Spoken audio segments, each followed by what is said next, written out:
Land of Dawn with Taz starting on the orange buff and Del Rosario doing the same on the opposite side. Slow start for both these junglers. They are tankier junglers essentially, so they are going to be playing a lot more for utility, but I guess Taz on the Akai can be a lot more aggressive. And just like that, you can see that the Philippines, they really enjoy using Villaluna to get a lot of information and just be a big nuisance. And you can see the response coming in from the Indonesian players. The Philippines already dictating what the movements are going to be. Both teams, again, just fighting for that mid control that is so prio, so necessary now in this current meta. Both Taz and Del Rosario are looking to go for this Lethal Wanderer, but it does feel like Indonesia will have a bit more of an advantage with the faster wave clear in the mid lane. That's the Lethal Wanderer secured by Taz, getting him a bit more XP and gold to play with. So he'll have that power spike very early on, already at level 4. As we mentioned, the wave clear game is now being a lot more monitored, a lot more managed by the players from the side of Indonesia. They've suffered from it once, they are not trying to suffer the same fate again. So right now, they're just moving around, and I think before the first turtle spawns, it's going to be relatively slow. But as I say that though, uh-oh, there you go. Ooh. That's the barrier with a wild charge. Psychot's now going to be caught. First blood over to Philippines, but look at Taz. He's able to bring the members back in with a heavy spin. Del Rosario going to fall. The jungler for the XP lane, and Dapda will be forced to flicker out of there. Villaluna a bit late on this rotation to match up against the Indonesian mid laners, but it is still just going to be a 1-for-1.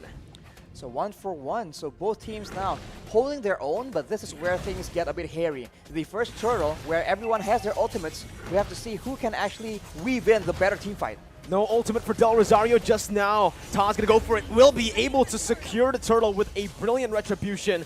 Dreams gets knocked up, but Philippines decide to back off. Now Dreams flickering forward, gets the Divine Judgment onto Imam, who's able to flicker away. Psychot has the Black Dragon form, looking for it, just decides to zone the Filipino members here and backs off. Back away, and we can take a look at how the changes have impacted this Faramis, right? The Cult Altar was used in that fight, and with one single spell, the rest of the team from Indonesia is able to melt down that HP bar. So it really isn't an all-win teamfight solution, but it is very situationally used to help save members from big burst damage. Now it's a complete change from game number 1. Imam, though, going to be immobilized. That's the damage coming through. Whew. Sniped down by Brands, but the kill will go over to Hijume. Brands sacrificing a bit of gold there in the bottom side, but will still be able to catch up down below to pick up that cannon minion. With stronger laners on the hands of the Indonesian players, they are now able to actually match the aggression, the fights, the skirmishes from the members of the Philippines. And now you can see that the Kaja pick is just having a lot more impact. This is what they wanted to do in game number 1, but the macro play coming in from the Philippines was able to deny that. That won't be the case for this game though, and now this becomes a contest of proactivity. Who can have the higher work rate, the more versatile maneuvers, and just the more proactive plays.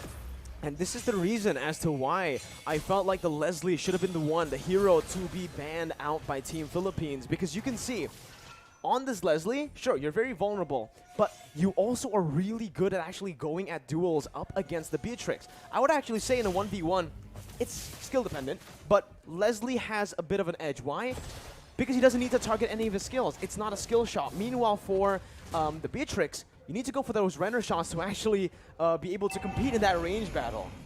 They have to be careful though, because Soriano has the Blade of Despair completed. It will be a big factor in the next fight. The Turtle is being pressured for both teams, but it seems like the Indonesians will have a bit of a lead in the control game. Divine Judgment and the Petrify. Imam going to be able to pop the Cult Altar. Taz against 3 members, still able to secure the turtle. Right now, Psychot jumps in with the Black Dragon form, zoning the backline away. Dapadap going to be pinned down onto the wall with the heavy spin, and that's Hijume who picks up the killing spree. Everything going well for Indonesia, and everything going wrong for Philippines in the early game of Game 2. They lose a member to the pickoff, they lose a turtle to the steal, so Indonesia is completely taking over and looking completely different. Is this a momentum thing? We'll just have to see. Hijume with the Ice Queen's wand right now will ensure that the Filipino members need to be a bit more careful, even more careful in how they want to position. They've been getting caught out without that slow as well. Brands has just been farming up a storm. I really want to take a look at these items, right? It's a good steal by Soriano, but he got full turret gold, clearing waves constantly. He should have more gold than Soriano here with the assist that he got as well. But here in the mid lane, the bottom side river, Del Rosario going to be chained up again, and that's the pin down by the heavy spin. Del Rosario going to fall for the second time in this game. Dreams with another divine judgment over to Imam, as that's the Nibiru's passion dealing no damage over to Taz, who jumps in again. Soriano zoned away, but the damage coming from Brands, shooting him down. Dap finally rotating towards that bottom side, but it's a bit too late once again.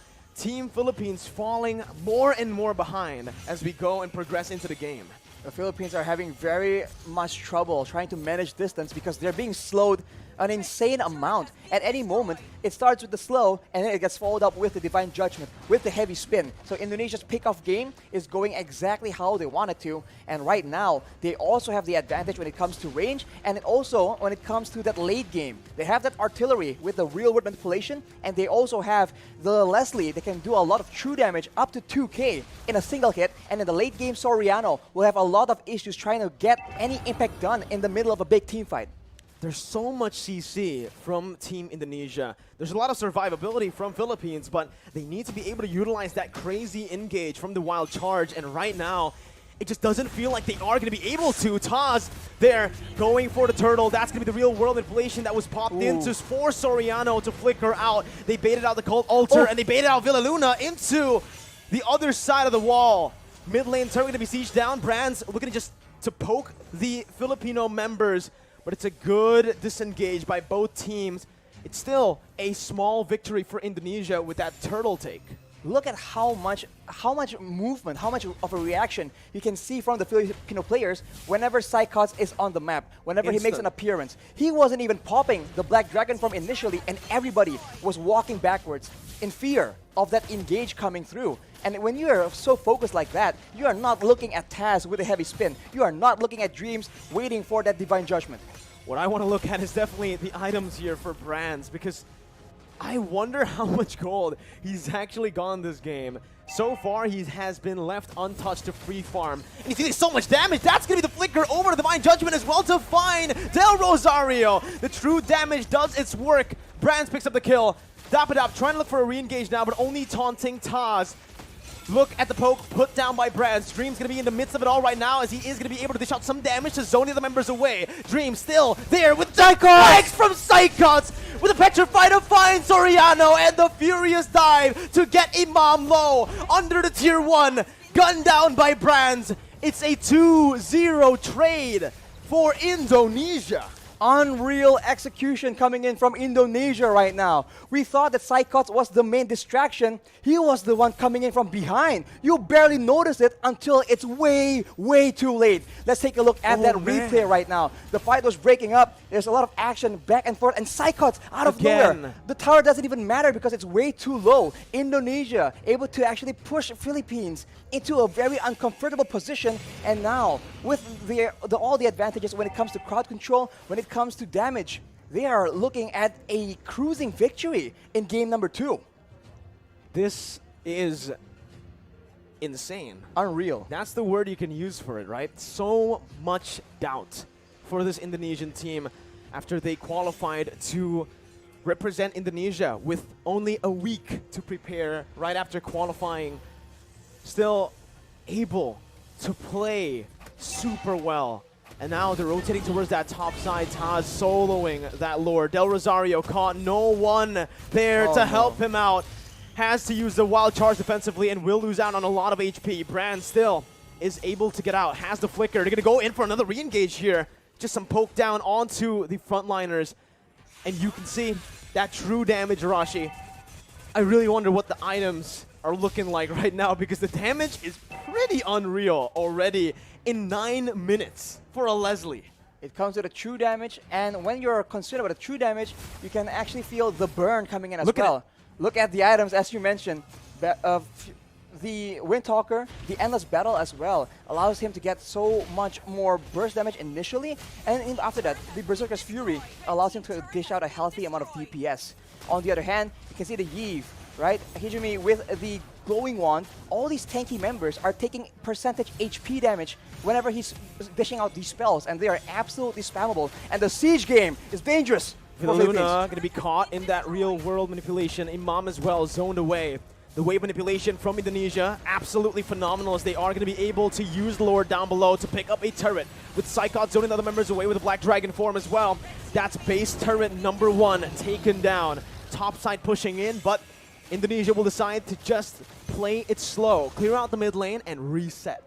They have an absolute advantage when it comes down to those siege situations. Having the Yave, having the Leslie means that you do not have to go and force those fights, because there's no other way for the Philippines to dish back that kind of damage. Soriano is the only solution they have, and at this point, when the only option you have, when you only have a single option, it becomes very easy for your opponents to try and adjust to that. But the Philippines, it seems like they are not willing to completely concede control just yet.